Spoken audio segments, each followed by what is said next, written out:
এই যে আমার গাছে পেয়ারা হয়েছে, এই দেখুন কত পেয়ারা, কত পেয়ারা, প্রত্যেক ডালে ডালে পেয়ারা।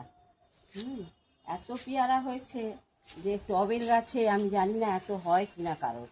এই দেখুন কত পেয়ারা, মানে সারা ডালে ডালে পেয়ারা।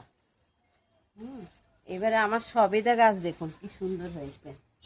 এই দেখুন আমার সবেদা গাছ,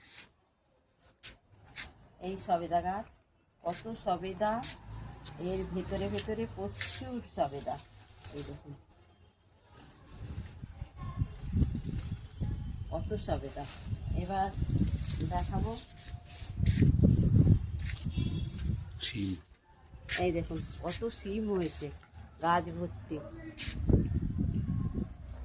লাউ গাছের ডগা এই যে বেরিয়ে এসছে, এখানে জড়িবুটি সব গাছের সাথে সব গাছ জড়িয়ে গেছে, এত সুন্দর ইয়ে হয়েছে। তাছাড়াও এই যে বেগুন গাছ আছে, বেগুন তো আমি প্রতিদিন তুলে নিচ্ছি।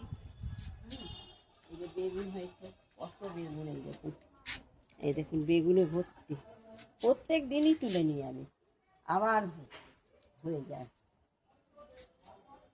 আর তো নীলকণ্ঠ গাছ, জবা গাছ, এগুলো তো দেখছেনই, আমি মাঝে মাঝে আসি।